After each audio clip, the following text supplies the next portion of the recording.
ماں باپ سے کہتا ہوں اپنے بہو اور بیٹے کی زندگی میں دخل مت دو. ماں باپ سے کہتا ہوں بیٹے اور بہو کی زندگی میں داخل مت ہو. ایسا دخل کہ ان کی زندگی خراب ہو جائے، ایسا دخل کہ ان کی زندگی تلخ ہو جائے، ایسا مت کرو. ان کو پروان چڑھنے دو. ہاں دخل دو یا وہ آپس میں لڑ پڑیں، صلح کرانے کی کوشش کرو. لیکن ایک بات ڈر کے کہتا ہوں، ساس اور بہو یہ ایک کھٹا رشتہ ہو گیا. یہ بہت خوبصورت رشتہ ہے. اگر جانے والی بہو اسے اپنی ماں بنا لے اور بیٹے کی ماں اسے اپنی بیٹی بنا لے، لیکن میرا معاشرہ الٹ ہے. کمیاں دیکھتے ہیں، پھر کمیاں پکڑتے ہیں، پھر کمیاں اچھالتے ہیں، پھر گھروں میں آگ لگ جاتی ہے. میرے بھائی بہنوں، اگر آپ والدین ہو تو اپنی اولاد کو پروان چڑھنے دو، ان میں دخل مت دو. اللہ کے واسطے ان کی زندگی کو تلخ نہ کرو. اپنی مرضی پہ نہ چلاؤ، انہیں چلنے دو، انہیں پروان چڑھنے دو. بڑے درخت کی چھاؤں کے نیچے درخت اگتا نہیں، نیا درخت، ذرا پیچھے ہٹ جاؤ. ہاں ان میں کھٹ بٹو، داخل ہو کر صلح کراؤ. جیسے میرے نبی کا واقعہ ہے، آپ اپنی بیٹی کے گھر گئے، وہ اداس بیٹھی.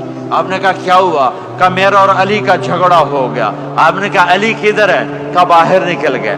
آپ ان کو ڈھونڈنے نکلے، مسجد سے اٹھا کے لائے، گھر میں آئے اور فرش پر ایسے لیٹ گئے، زمین پر. ادھر علی کو لٹایا، ادھر فاطمہ کو لٹایا. علی کا ہاتھ پکڑ کے یہاں رکھا، فاطمہ کا ہاتھ پکڑ کے یہاں رکھا، اور اوپر فاطمہ کے ہاتھ کے اپنا ہاتھ رکھا. یہ علی کا ہاتھ، یہ فاطمہ کا ہاتھ اور یہ اپنا ہاتھ. پھر فرمایا بچوں بولو ہماری صلح ہو گئی. یہ ہے بڑوں کا کام. بولو ہماری صلح ہو گئی. تو دونوں نے کہا ہماری صلح ہو گئی. تو آپ باہر نکلے بڑے خوش. صحابہ نے کہا یا رسول اللہ آپ بڑے خوش نظر آ رہے ہیں. کہ میں علی و فاطمہ کی صلح کرا کے آ رہا ہوں. یہ کام ہے بڑوں کا، یہ کام ہے بڑوں کا. پھر ایک بات اور والدین سے کہتا ہوں، بچوں سے کہتا ہوں، ماں باپ کی پسند کو سامنے رکھ کے شادی کرو. لو میرج چند دن کا خواب ہوتا ہے، پھر لڑائی کے سوا کچھ نہیں ہوتا ہے. اپنے ماں باپ کی مشورے سے، ان کی رائے سے شادی کرو، برکت ہوگی، ان کی دعائیں ملیں گی. ماں باپ سے کہتا ہوں اولاد کی رعایت کرو، ان پر زبردستی مسلط اتھے ہی کرنی ہے اور نہیں کرنی، اتھے ہی کرنی. یہ ظلم نہ کرو، یہ ظلم نہ کرو. شادی بچے کا حق ہے، شادی بیٹی کا حق ہے. شریعت نے بچی کو حق دیا ہے کہ وہ کہے میں نہیں کرنا چاہتی، وہ کہے میں نہیں کرنا چاہتا. یہ نافرمانی نہیں ہے، مسلط مت کرو. میرے نبی نے کہا میں نے جہاں بیٹی دی پہلے آسمان سے فرشتہ آیا، میں نے جہاں شادی کی پہلے آسمان سے فرشتہ آیا. ٹھیک ہے. حضرت فاطمہ کے لیے ابو بکر پیغام لائے، انکار کر دیا. عمر پیغام لائے، انکار کر دیا. علی پیغام لائے، جبریل آ گئے کہ اللہ فرما رہے ہیں فاطمہ علی کی ہے. کہ یا رسول اللہ آ کے بولے نہیں، چپ. آپ نے کہا علی کیسے آئے؟ چپ. پھر آپ نے خود کہا فاطمہ کے رشتے کے لیے آئے ہو؟ کہا جی ہاں. تو آپ نے کہا انشاءاللہ. جبریل کے آنے کے بعد بھی کہا انشاءاللہ، یہ نہیں کہا بس ٹھیک ہے ہو گیا ڈن، وہی آ گئی یا ڈن. نہیں نہیں نہیں نہیں. آپ اٹھ کے گھر چلے گئے، علی باہر نکل گئے. باہر صحابہ کھڑے تھے، کہنے لگے کیا ہوا؟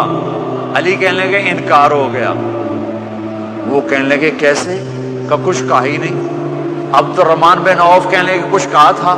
کہا انشاءاللہ کہا تھا. کہا بس پھر ہو گیا ہو گیا. یہ انشاءاللہ کیوں کہا؟ ہاں کیوں نہیں کی؟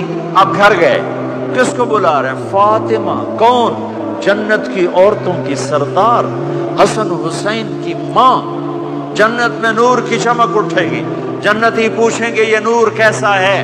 کہا جائے گا اوپر کی جنت میں علی و فاطمہ مسکرائے ہیں، ان کے دانتوں کے نور سے جنت جگمگائی ہے۔ آپ نے کہا بیٹی فاطمہ علی کا رشتہ آیا ہے، ہاں کر دوں؟ اللہ اکبر اللہ اکبر! کیا فاطمہ نے انکار کرنا تھا؟ کیا فاطمہ نے انکار کرنا تھا؟ بیٹی علی کا رشتہ آیا ہے، ہاں کر دوں؟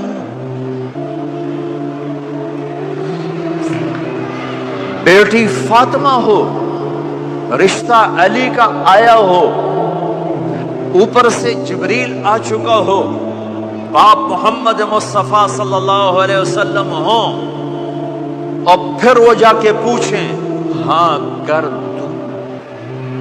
میرے بھائیوں، مجھے نہیں پتا یہاں معاشرت کتنی کو بدلی ہے، لیکن ہمارے ہاں بیٹیوں سے نہیں پوچھا جاتا، اور دیہاتوں میں بچوں سے بھی نہیں پوچھا جاتا، بات تیرا کر دیتا ہے ہن بھاویں تو مان یا نہ مان۔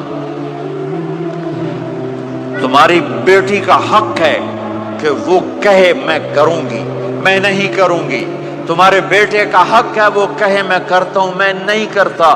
اللہ کے واسطے ماں باپ سے کہتا ہوں جبر مت کرو، جبر مت کرو۔ بچوں سے کہتا ہوں اللہ کے واسطے لو میرج کے چکر میں مت پڑو، یہ دھوکہ ہے، یہ خواب ہے،